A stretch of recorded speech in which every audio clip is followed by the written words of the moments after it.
the question is, please can you explain what is reasonable love for dunya? Yeah. The question is, what is reasonable love for dunya? Bismillah ar-Rahman ar-Rahim. Dunya certainly has value. The value of dunya is not to be underestimated.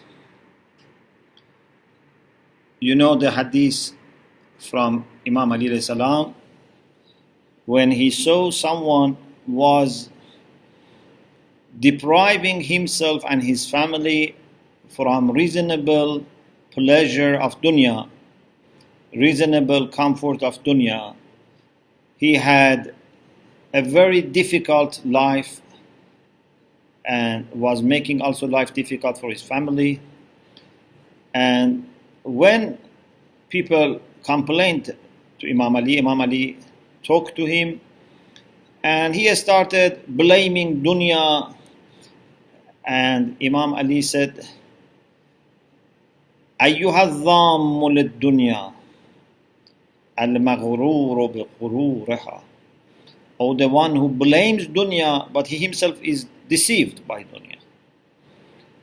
Dunya is not a bad thing. You can blame dunya and still suffer hubb dunya. You can be appreciating dunya and have no hubb dunya. Ad-dunya matjaru awliya Allah. Dunya is the place for the friends of Allah to buy pleasure of Allah subhanahu wa ta'ala, to do business with Allah subhanahu wa ta'ala. Dunya is where we can learn, where we can worship, where we can help each other, where we can be kind to each other. The best opportunity for us is dunya.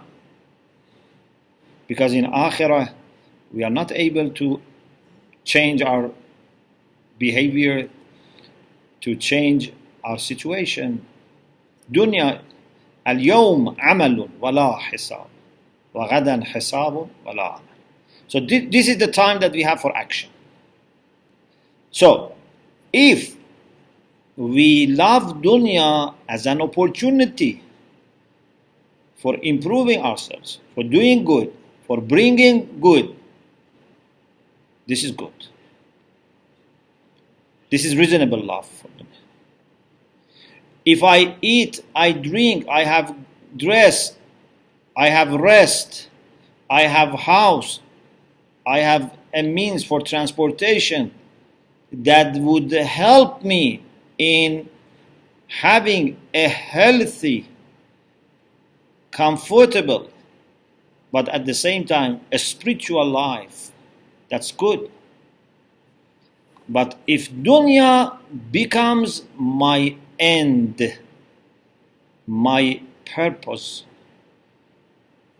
my reason for living, I live because I want to gain money. I live because I want to gain power. I live because I want to eat delicious food. I eat because I want to go for holidays. If these become the reason for our life and the purpose of our life, this is problem. This is hubb dunya. So, when it goes beyond limits, when it becomes excessive, when it becomes by itself the purpose for our life, when we somehow start worshipping dunya, then that's the problem. Otherwise, mu'min loves dunya, loves every gift of Allah in dunya, every day, not only day, every minute, every second of our life is valuable. Every blessing of Allah that we have in dunya is valuable. Our children, our family, our friends, our community, humanity, nature, environment, water, all are valuable things. But as long as we don't take them as our lords, as our ends.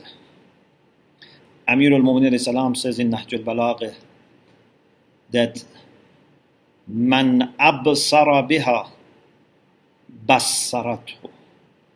Whoever tries to see through dunya, uses dunya as a lens to see the truth,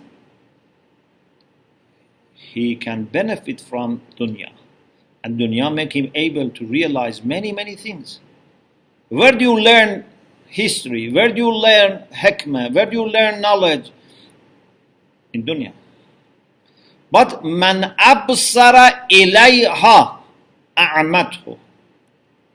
If instead of trying to see with the help of dunya, you look at dunya and stare at dunya, then dunya make you blind. Like if I have a beautiful glasses, pair of glasses, and instead of using it as a means, as an instrument to look through it, I just start looking at my glasses and enjoy looking at them. I cannot read anything. I cannot improve my vision because I have not put it on my eyes. This is making me blind. So this is what we mean by balanced or unbalanced love for dunya. Thank you very much, Sheikh. You're welcome. There's just a second question related to the same hadith that you had talked about earlier today. The question is, what is our duty when we see ulama who are not sincere and have hubb dunya, yet are influencing the community? Other than just personally avoiding being influenced by them, is there any other responsibility that we have? First of all, we should be very careful about our judgment. You cannot quickly say this alim is suffering from hubb dunya. You cannot just by looking at his dress or his car or his house say he has hubb dunya. It's not easy to understand. But if you have been able to establish through facts, if you have proof, it's not just guessing, it's not just feeling, it's proof, then you should be careful. You should avoid such alim. But you may not have the responsibility or even the right of saying this to people, because this might be your judgment, which for you might be reliable, but maybe for other people it's not reliable, and maybe other people are benefiting from this person. Yes, if there is a case that there is an alim who is proved by facts, crystal clear evidence that he has hubb dunya, he's misguiding the community, then we may be required to inform people. But this is unfortunately something that people many times don't get it right. Because if you make mistake and rush in your judgment and destroy reputation of an alim, then you would be held responsible, accountable for this. And this is something that is very, very hard to be forgiven when you have damaged reputation of someone, especially someone who has been helping people and guiding people. So therefore, it's not a very easy decision to say that, okay, I have known that this person has hubb dunya and I'm going to tell people that he has hubb dunya. I think for most of the cases, even if you are sure, you keep it to yourself, because you don't want to take the risk of damaging someone who might be not as you thought. If you really see that there is a problem and the community is going to wrong direction because of this person, seek advice of a reliable alim. Even without mentioning name, tell your evidence, tell the situation, and ask him, what should I do in this case? We have to be extra careful when it comes to reputations of people. Thank you very much. Yeah. I'll go on to some questions that we have on Theo 201. The first question is an endless chain of causes. Just as we believe that the necessary existence has no beginning, can we not apply the same logic to believe that it is possible that an infinite chain of causes can exist? If not, can you elaborate on why there must be an initial cause? When you have a chain of effects, no matter whether there is one effect or 10 or million or infinite, the chain of effects is in need of cause. Increase in the number of needy effects would not make it independent. So, whether it's finite or infinite line of dependent and needy beings, the whole thing is needy and dependent. So, what can solve the problem is to have something outside this chain that is not caused, is not effect of another cause. It is self-sufficient. It is self-existent. And that is wajibul wujud, that is necessary being.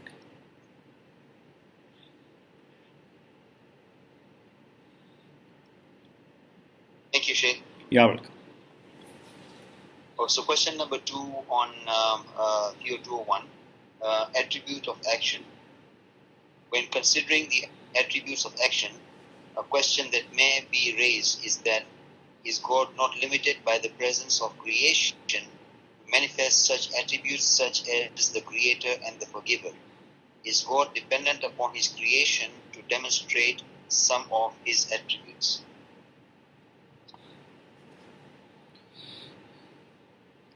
This is not a matter of dependence.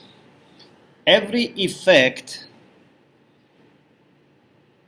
is a sign of its cause, a manifestation of its cause, something through which you can realize something about the cause.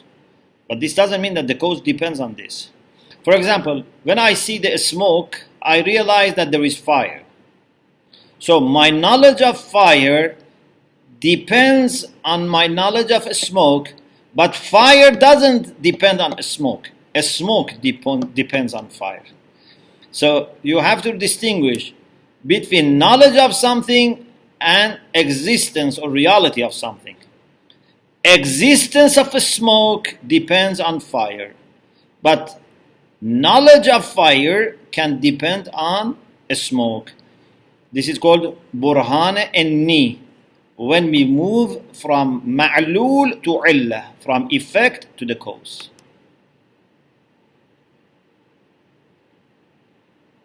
Can you hear me? Can you hear me?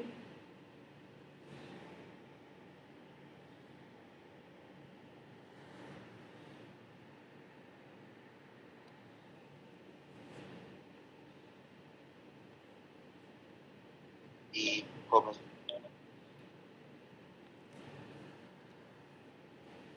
Sheikh, can you hear us? Yes. Did you hear my last answer? No, we did not hear your last answer. We got disconnected as soon as I finished the question. Okay. What I said was, what we need to do is to distinguish between existence of something and knowledge about something. When I see a smoke, I realize that there is a fire. My knowledge of a smoke helped me to come to understanding that there is fire. But fire did not depend on smoke in its existence. It's the other way around. So, existence of smoke depends on existence of fire, but knowledge of fire depends on knowledge of smoke. This is what we call burhan enni. When we move from ma'lul to illa, we move from effect to the cause. So when it comes to Allah subhanahu wa ta'ala, sometimes we look at his creatures and we discover some of the qualities of Allah subhanahu wa ta'ala, but this doesn't mean that Allah in his existence and qualities depends on these things. No, our knowledge of those qualities of Allah depends on our knowledge of these things, but the existence and reality of these things depend on existence of Allah subhanahu wa ta'ala. So Allah is not needy, we are needy in our knowledge to use these things in order to move towards the cause of these things. Thank you very much, Sheikh. You're welcome. Next question again, there are a couple of general questions remaining, and I believe we have some time. We hope that the audio will keep on working with us today. Inshallah. So the next question is, Quran is an integral part of our lives. Why recitation of Quran is not made wajib on us like Salah? Of course, part of the recitation is wajib, as we have to recite Hamd and one chapter in every wajib salat. And therefore, every person who says prayer is also doing some recitation. But in addition to that recitation, which is wajib, we are highly recommended to recite the Quran. But because religion of Islam is a religion which is supposed to be easy to practice, as Rasulullah said, بُعِثْتُ عَلَى شَرِيعَةٍ سَمْحَةٍ سَهْلَةٍ. There are many things that Allah would recommend us to do but would not make it obligatory, so that life would not be difficult for people whose life circumstances are very difficult, or maybe they don't have that much, desire for improvement, for spirituality. So we have to accommodate different types of people. The things which are necessary and our bottom line, they are wajib. Something that everyone should be able to do it in all circumstances.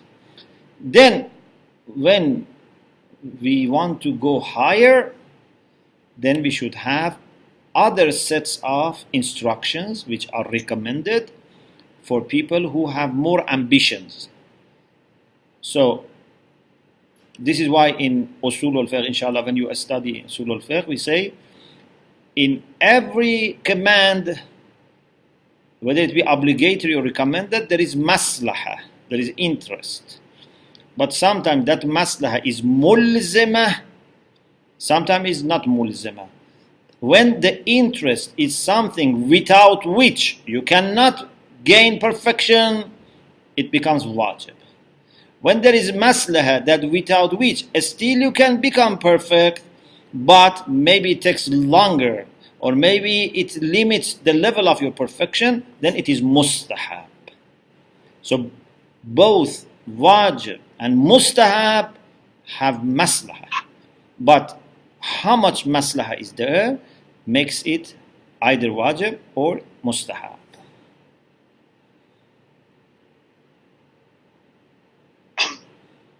And then now we have a last question, I believe. It's regarding a dua. In the retreat after Subh Salat, you used to recite a dua before Dua Ahad, which was very beautiful. Can we please have the reference? Also, when is this dua recommended to be recited? Which one? Allahumma inni as'aluka bihaqq Muhammadin wa ali Muhammadin alayk? Yes, that's the one, it seems, yes. Yeah, so this one is in Mafatihul Janan in Ta'qibat of Salatul Fajr. Allahumma inni as'aluka bihaqq Muhammadin wa ali Muhammadin alayk.